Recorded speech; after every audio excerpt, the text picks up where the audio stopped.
You're alone in your kitchen, staring at the counter, and you say out loud, "Where did I put my keys?" And the second you hear your own voice, a different thought hits you. Wait, why am I talking to myself? Have you ever felt that tiny moment of embarrassment, even when no one is there? Have you ever lowered your voice just in case someone might hear you through the wall? Or caught yourself narrating what you're doing? Okay, phone, wallet, keys. Like you're your own personal assistant. Here's something most people never get taught. Talking to yourself isn't a glitch in your system. It's not a sign that something is wrong with you. In many cases, it's your brain using one of its smartest tools. Because the human nervous system was built for dialogue, not silence. And stay with me, because later in this video I'm going to show you the one type of self-talk that quietly keeps anxiety alive by increasing stress in the body. Most people do it every day without realizing it.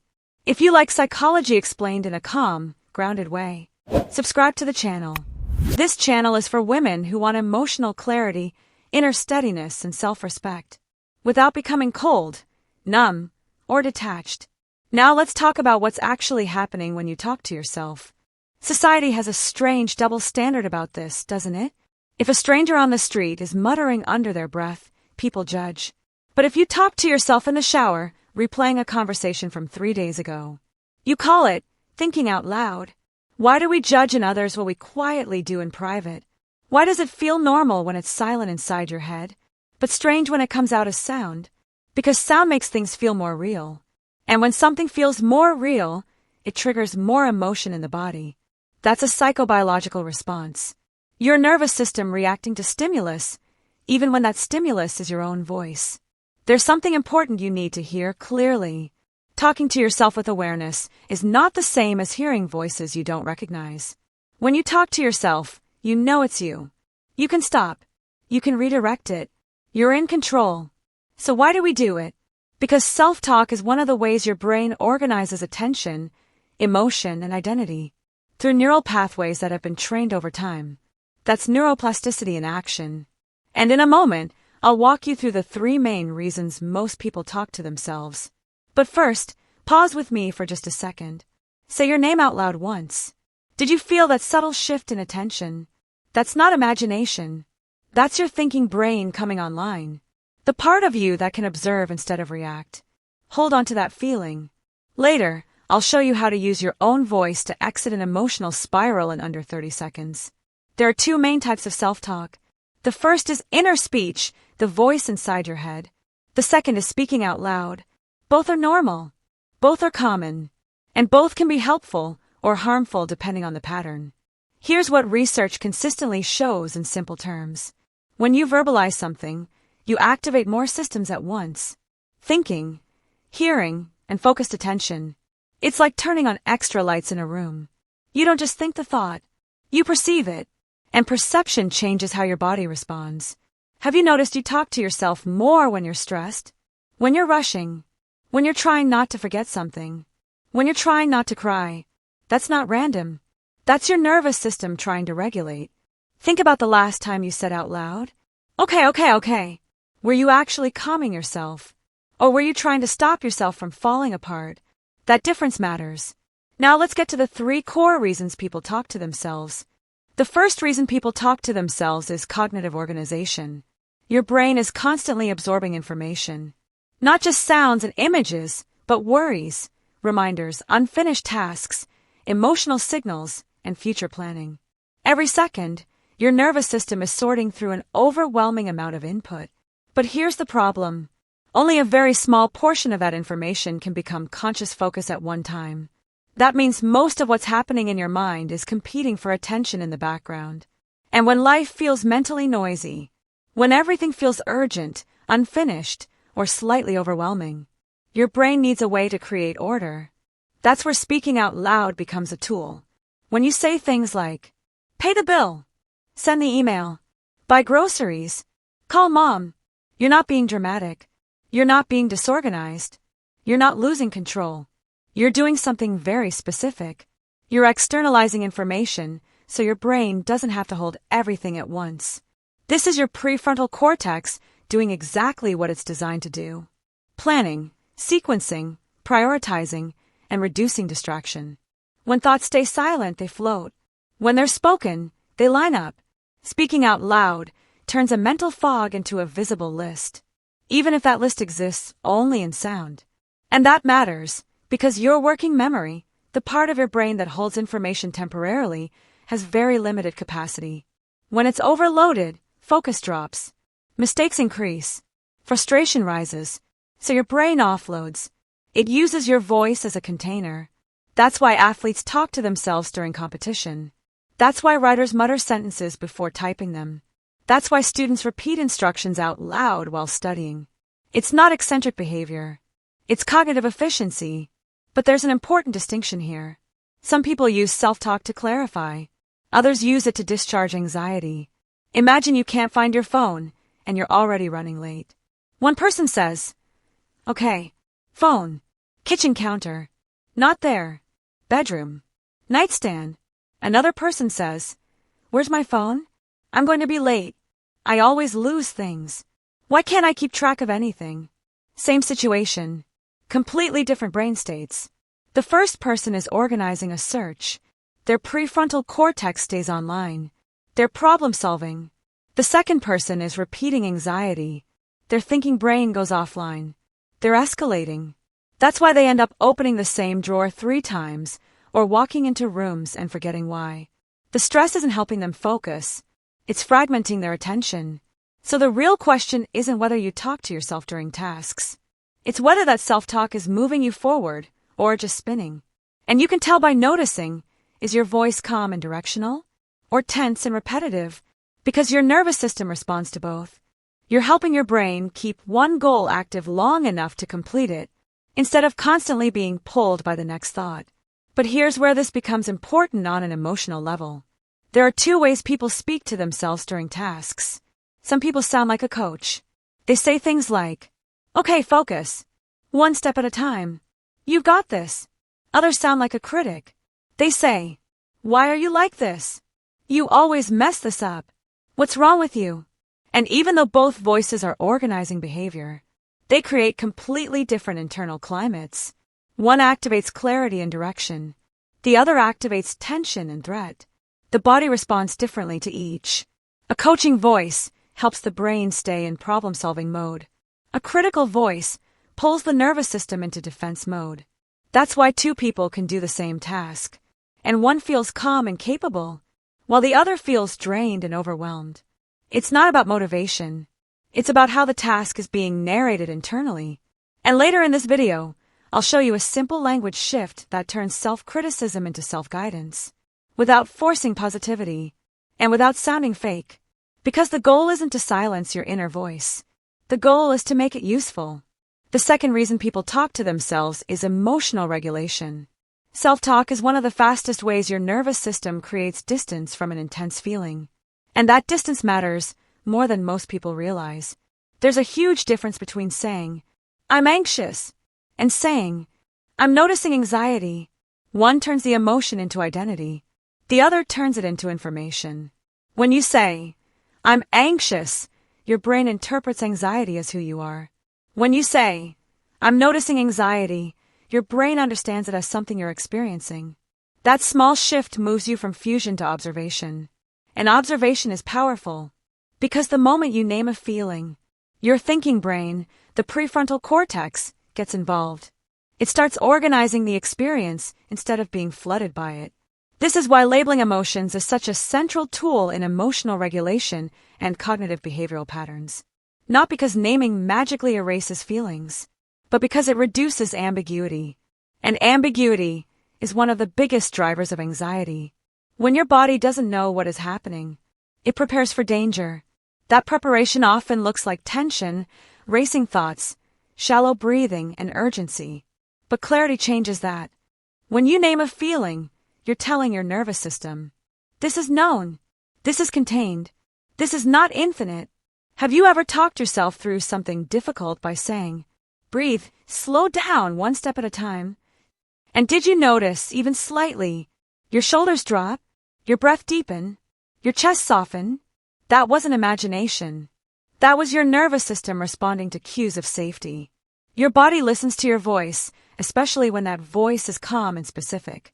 That's because your brain evolved to respond to human speech. It doesn't fully register that the voice is coming from you. It registers tone, pacing, and intention. This is where neurochemistry quietly shifts. And here's what most people don't realize. The tone you use when talking to yourself literally changes your body's chemical response. When you speak to yourself with harshness, your amygdala interprets that tone as threat. Your cortisol rises. Your muscles tense. But when you use a calm, steady tone, even when addressing something difficult, your parasympathetic nervous system registers safety. Think about the difference. You spill coffee before a meeting. Critical voice. Are you serious? Why are you so clumsy? Compassionate voice. Okay, this is frustrating. What's the next move? Same event. Completely different nervous system response. In the first scenario, you're managing the coffee in your own judgment. In the second, you've acknowledged the frustration but kept your system in problem-solving mode. This isn't about being nice to yourself. It's about not making hard moments harder by adding self-attack to pain you're already in. When emotions feel contained, stress signals decrease. When stress decreases, your system isn't constantly pushing cortisol into your bloodstream. And when that threat chemistry eases, you regain access to reasoning, patience, and choice.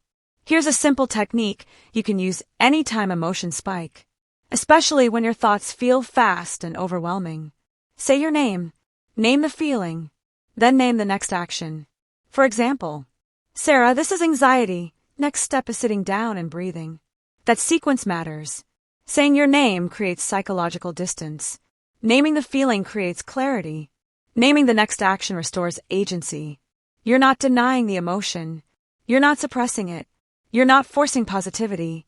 You're directing behavior anyway. And that's the core of emotional regulation. It's not about making emotions disappear. It's about staying oriented while they're present. Now imagine what would change in your life if you could reduce emotional spirals even by 20%. If instead of being pulled completely inside the feeling, you could step just slightly outside of it, how would your decisions change? Your conversations? Your energy at the end of the day? If this part of the video is resonating with you, take a moment to like it. That small action helps this kind of calm, grounded content reach more women who need it. Women who are tired of being told to just calm down and want tools that actually work. Now let's talk about the third reason people talk to themselves, the one people rarely admit out loud. The third reason people talk to themselves is tied to the social brain. Humans are wired for interaction, not as a preference, but as a biological necessity. Your brain didn't evolve to exist in isolation. It evolved to communicate, negotiate, explain, respond, and be responded to. Conversation is not just something you do. It's something your nervous system expects. So when you spend long stretches alone, working from home, living alone, or feeling emotionally alone even around others, your brain doesn't simply shut off its social circuits. It compensates. The systems responsible for dialogue, reflection, and relational processing stay active. They don't disappear just because no one else is physically present. And sometimes, that compensation shows up as narration, commentary, questions spoken out loud, little conversations with yourself. Not because you're broken, not because something is wrong with you, because you're human. This is your social brain trying to stay regulated in the absence of interaction. And there's an important distinction here. Self-talk that supports functioning often sounds neutral or practical. Okay, let's do this. Where did I put that? One thing at a time. But self-talk that emerges from emotional emptiness often sounds different. It's less about tasks and more about reassurance. Less about organization and more about filling silence. This is why I want you to sit with this question honestly, without judgment. When you talk to yourself the most, is it during productivity or during emotional emptiness? Is it while you're focused and moving forward? Or is it late at night, after a long day, when no one has really asked how you're doing? Because self-talk can act like a mirror. Not shame, not diagnosis, information. It reflects whether your nervous system is stimulated or starved. And this matters because prolonged emotional isolation doesn't just affect mood. It affects regulation. When the social brain goes too long without real connection, the nervous system can stay subtly activated, scanning, waiting, anticipating. That's when self-talk can slowly shift from supportive narration into repetitive mental loops, loops that replay conversations, imagine responses, rehearse explanations that never get spoken. And this is where we cross an important line. Because while self-talk can compensate for a lack of interaction, it can't replace it. Your brain can simulate dialogue, but it can't fully receive co-regulation from itself. Let me explain what co-regulation actually is. Co-regulation is when one nervous system helps calm another. Not through advice, not through problem solving, through presence. When someone listens without judgment, when someone sits with you and you feel less alone, when their calm energy settles your anxious energy. Your nervous system needs this, not because you're weak, but because humans are wired for mutual regulation. Self-regulation is possible, but it's harder. It has limits. And when you spend long periods without real connection, your nervous system does all the regulatory work alone. Over time, that creates subtle background tension. This is why people rehearse conversations that haven't happened yet, imagining what you'll say, how they'll respond, what you'll say back, or replay conversations endlessly, thinking of what you should have said, what they probably thought. This is social rumination, and it's exhausting because your brain is trying to resolve something socially without the actual social interaction to resolve it. Simulation can't give you closure. It can't give you repair. It can't give you the feeling of being truly heard. So the loop continues. That's why there's a type of self-talk that quietly keeps stress alive. Not because talking is the problem, but because the brain is trying to meet a relational need internally that was meant to be met externally. And now I want to show you exactly what that kind of self-talk sounds like, and how to recognize when it's no longer helping you regulate, but keeping your nervous system stuck on alert. There's a difference between self-talk as a tool and self-talk as a trap, and the difference isn't how often you talk to yourself. It's how your body responds when you do. Helpful self-talk sounds simple and grounded. Okay, let's focus. One step at a time. That hurt, but I can handle it. What's the next right move? This kind of self-talk has a direction. It points forward. It supports action. Even when it acknowledges pain, it doesn't turn pain into a verdict about who you are. Harmful self-talk feels very different. It sounds like a courtroom. What if I fail? Why did I say that? I always ruin things. I'm so stupid. Notice the pattern. There's no next step, no solution, no movement, just accusation. And here's what matters most. Your body doesn't experience these thoughts as just thoughts. Your nervous system reacts to imagined threats, almost the same way it reacts to real ones. The heart speeds up, the muscles tense, breathing becomes shallow, attention narrows. That's because the emotional brain, the limbic system, doesn't evaluate truth. It evaluates danger. So when self-talk becomes repetitive, catastrophic, or shaming, your system stays activated, not because you're weak, but because your brain is trying to protect you from a threat it believes is real. This is why people can feel exhausted, even when nothing outwardly stressful is happening. The stress is being generated internally. That's why the real danger isn't talking to yourself. The danger is turning self-talk into self-attack. Self-attack keeps the nervous system on alert.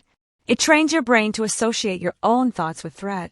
And over time, that creates a background level of tension that starts to feel normal, even though it isn't. Here's the shift that changes everything. Replace this question. What's wrong with me? With this one. What's happening here? That one change matters more than it sounds like. What's wrong with me? Turns the situation into an identity problem. What's happening here? Turns it into something observable. Observation creates space. Space creates choice. Choice calms the nervous system. Judgment does the opposite. Judgment collapses everything into threat. So let me ask you something gently, but honestly. If your best friend spoke to herself, the way you speak to yourself on hard days, would you be concerned for her? Would you want her to soften that voice? To speak with more patience, more clarity, more care? Because learning to change your self-talk isn't about being nicer to yourself. It's about making your inner environment safe enough for your nervous system to finally stand down. Your self-talk is the script your brain uses to predict the world. And to predict you, your brain is constantly making forecasts about what will happen next, about how safe a situation is, about how capable you are inside it. Those predictions quietly guide your behavior. And behavior shapes results. Results reinforce beliefs. Beliefs strengthen the original prediction. That's how patterns form. Not all at once. Not dramatically. But slowly, through repetition. And your self-talk doesn't just reflect how you feel. It reveals what you need. The themes you return to again and again aren't random. They're signals. If you constantly talk about fairness, that wasn't fair. Why do they get to do that? That often points to an unmet need for validation. If your self-talk is full of shoulds, I should be further along. I shouldn't feel this way. That signals internal conflict between who you are and who you think you should be. If you replay past conversations endlessly, I should have said this.